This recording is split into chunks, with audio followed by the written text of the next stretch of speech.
বলো আকাশ, কি করেছো? যে সমুদ্রের বাস্তুতন্ত্র একটি, কি হবে আকাশ? ফটাফট বলবে।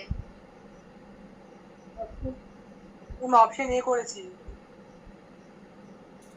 অপশন উচ্চারণ করে বলে দাও, তাহলে তোমার মনে থাকবে, এই জন্যই। অপশন এ হচ্ছে বৃহৎ বাস্তুতন্ত্রের উদাহরণ। একদম বৃহৎ বাস্তুতন্ত্রের উদাহরণ। আচ্ছা, নেক্সট আমাকে বলবে হচ্ছে সৌম্য। সৌম্য বলো, মাইক্রো ইকোসিস্টেম বলতে কি বোঝায়? Micro ecosystem, Soumya. ম্যাম, বিএডটা করেছি, অতি ক্ষুদ্র বাস্তুতন্ত্র। বেশ, সৌম্য করেছে বিএডটা, মাইক্রো ইকোসিস্টেম। ম্যাক্রো কিন্তু বলিনি, ম্যাক্রো সরি, ক্ষুদ্র বাস্তুতন্ত্র। মাইক্রো মানে ক্ষুদ্র, ঠিক আছে, অতি ক্ষুদ্রটা কিন্তু আলাদা। আচ্ছা, গুহার বাস্তুতন্ত্র হলো, নেক্সট আছে রূপসা। রূপসা মাইক্রো বাস্তুতন্ত্র, অপশন সি। আচ্ছা, গুহার বাস্তুতন্ত্র মাইক্রো, একদম গুহায় কিন্তু মাইক্রো বাস্তুতন্ত্রই থাকে, মানে ক্ষুদ্র বাস্তুতন্ত্র, অতি ক্ষুদ্র নয় কিন্তু ক্ষুদ্র।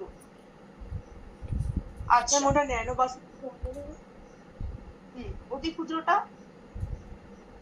আচ্ছা, অতি অল্প জায়গা জুড়ে অবস্থিত বাস্তুতন্ত্রকে কি বলে? আমি রেড খালি করিনি।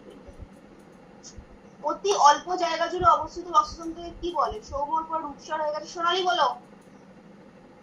এটা অপশন সি, অতি ক্ষুদ্র বাস্তুতন্ত্র।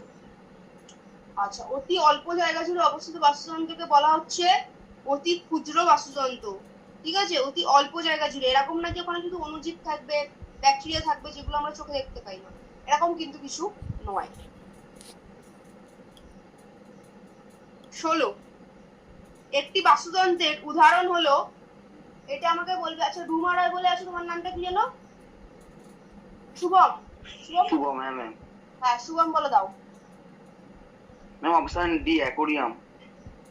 আচ্ছা, একটি ন্যানো বাস্তুতন্ত্রের উদাহরণ কিন্তু অ্যাকোরিয়াম। এটা হচ্ছে কি অতি ক্ষুদ্র বাস্তুতন্ত্র, মানে অ্যাকোরিয়াম। তুমি একটা ছোট্ট জারের মধ্যে তুমি একটা মাছকে রাখতে পারো, কয়েকটা নিচে মস দিয়ে, মস ইত্যাদি তুমি পাঁচিলের পাশ থেকে পেয়ে যাবে, ওগুলো দিয়ে তুমি একটু পাথর টাথর দিয়ে একটা ছোট মাছকে তুমি রাখতে পারো, একদম ছোট, ঠিক আছে। অতি ক্ষুদ্র বাস্তুতন্ত্র অ্যাকোরিয়াম।